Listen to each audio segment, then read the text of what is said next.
So I did a question answering what's up with creationism and the church fathers. Creationism is something I didn't actually know believed. I didn't know it actually believed. I said that totally backwards. Wow, shows you how much sleep I've gotten in the last 3 days.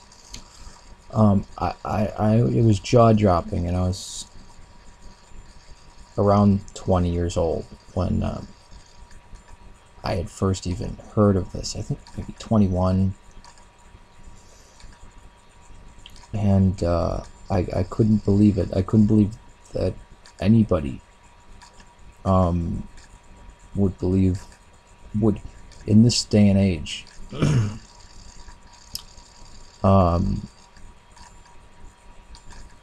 I mean, evolution, that's a fact. Like, man landed on the moon. The sun is a big nuclear reactor. We split the atom. The United States and the Allied powers won World War II. These things, I didn't know these things were up for dispute. And it's as Nick the Wonder Worker, who I'm going to link his video in here because he asked me to go over these points, and I thought I'd upload my video. I did have one video on just creationism and the church fathers, and that goes into it, and I'll put a link to that in this too. But this is from a booklet named 5 Reasons to Believe in Recent Creation.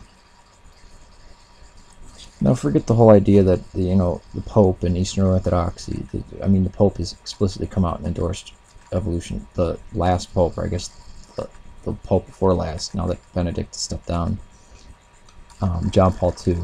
The Eastern Orthodox Church has nothing to say on the issue, nor, to my knowledge, is the Oriental Orthodox Church. So that's 3/4. This is peculiarly American, but it wound up spreading to places like Africa and South America and Southeast Asia, and it's not really something to laugh about. It's very sad. And if you're Christian of any stripe, it should enrage you to no end. Number 1, the Bible does not allow for an evolutionary interpretation. I have no idea what that means, an evolutionary interpretation. I think the Bible evolved. I believe in documentary. I think, again, I don't believe in it. It's not a belief, but documentary hypothesis, for one. What about the fact that you find no afterlife until, it doesn't appear in the Torah.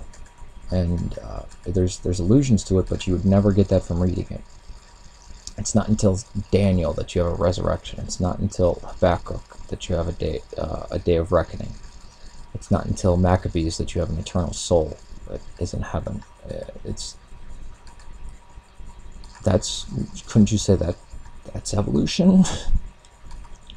And we know these things were written, Torah was written before Daniel. Daniel was written before 2nd Maccabees.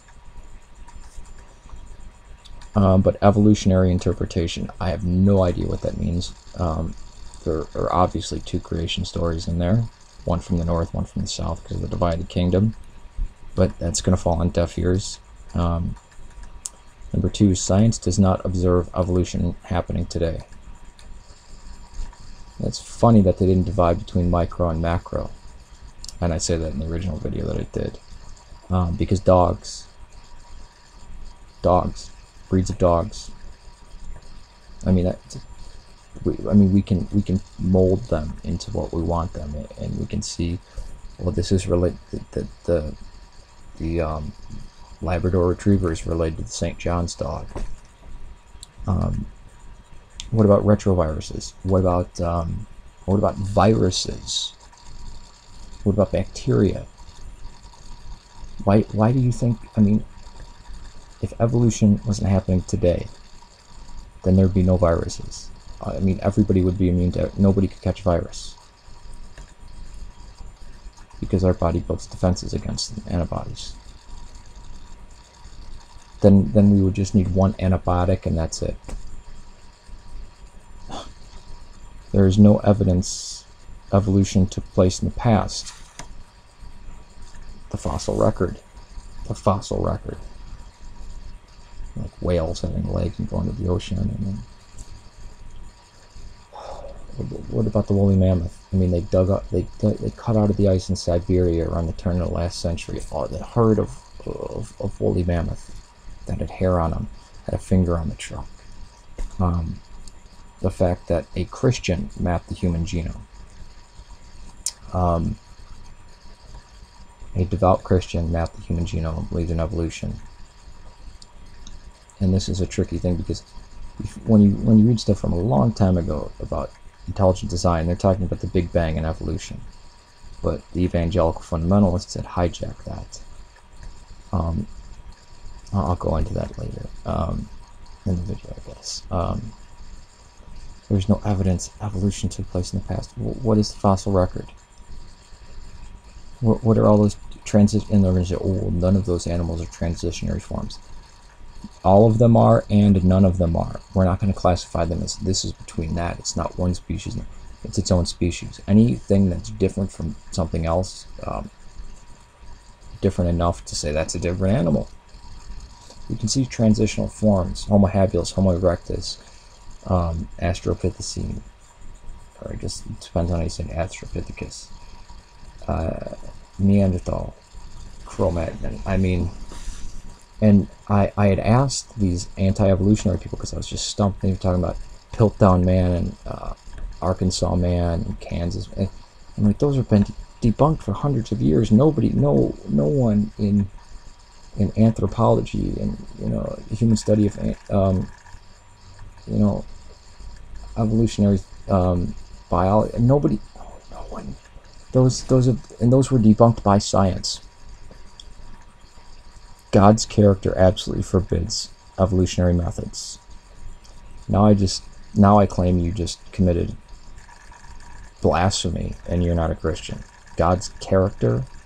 How do you know what God's character is? God's character is unknowable, unimaginable, ineffable, inconceivable. So you've just stepped outside of Christianity and monotheism altogether, so I guess I don't have to really go any further than you've stepped out of Judaism, Christianity, Islam, all different strains and stripes, except somehow this is supposedly based on the Bible. What's going on? God's purpose for creation excludes evolution.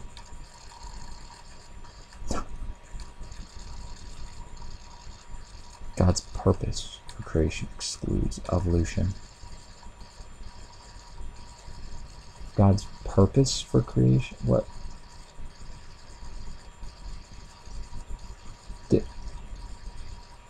If I'm going by the Western interpretation of Scripture, isn't it that there was paradisical or paradisal, or how you say that, paradise place of some sort, that where man, like this interpretation of the Bible talks about man, Adam and Eve living in a Garden of Eden.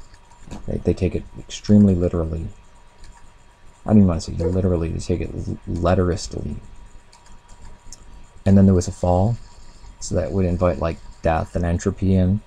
So what purpose? I mean, the purpose is God's purpose. You mean, like in the East we say theosis,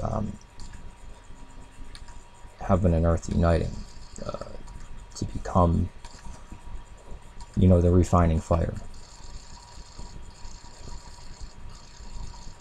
I'm not going to say what Athanasius said, because the evangelicals are going to take that and run with it, and you're this and that. So the resurrection of the dead, like that has nothing to do with Christ's resurrection from an evangelical standpoint. That can't have anything to do with evolution. With I mean, we're not even dealing with whether there was an Adam or not, or a Garden of Eden. I mean, we can cede all those things to this person. No, God's purpose didn't it go drastically wrong, and Christ had to come, and he's going to come back before it gets so bad, so entropy and death, we know that's in nature, right? We know there's decay, we know there's death, right? The evangelicals believe that that would never have entered. So God's purpose for creation is going to come back and either renew the earth or destroy it and create another one, if you're taking it literally. So yeah, I mean, that's like saying God's purpose for creation excludes the possibility of evil. Yeah, that's true, but it gave humans free will and they jacked it up, right? So number 5, it's as if nobody had even bothered to read the New Testament. Paul, check out Paul. Where in any of the creeds in Christendom? I mean, do they honestly think that in the Acts of the Apostles, when it talks about John and Peter and Paul and Silas and Barnabas, that before they told anybody about the good news of Christ, these pagans with their believing that the material universe was eternal and all this other stuff, I mean, before they told them about Christ, they had to explain to them about 6,000-year-old earth, that you actually have to Judaize in order to get, you have to tell somebody about the Mosaic understanding of Genesis, or at least their modern interpretation of what Genesis says, which is part of the Torah, in order for them to become a Christian. This is a vital question to the evangelicals. It might not be for atheists, but for the evangelicals, this is pretty vital. So now you're attaching something to belief in Christ. You're saying you have to believe this.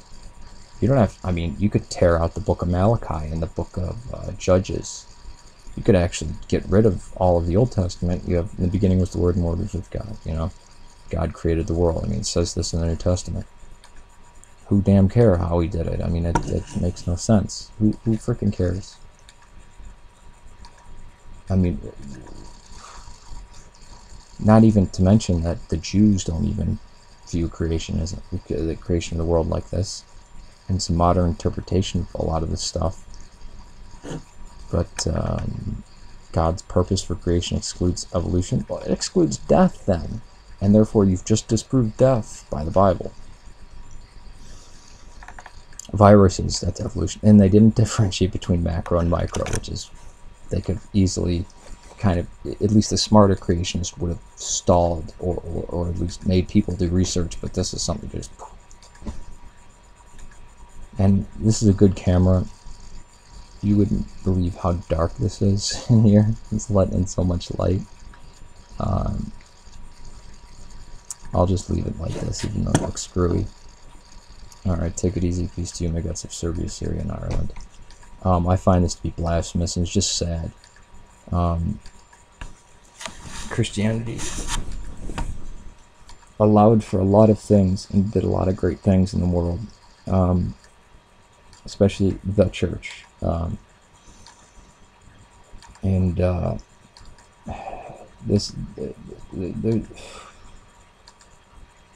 No, it has how a literal interpretation of Genesis 1 and 2 has nothing to do with Christ or salvation or Christianity. In fact, every time the church met, it never talked about what the Old Testament or what is the Old Testament or any of that. It talked about who is Christ. You know, who is God? God, one in essence, three persons. Christ, 100% God, 100% man. I mean,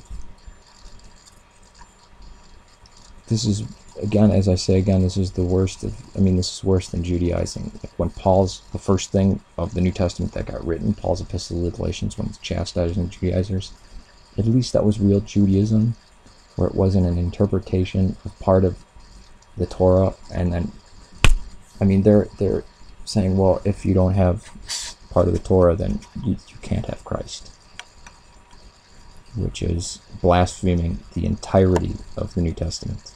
I would wonder what the evangelical fundamentalist creationists have to say on that.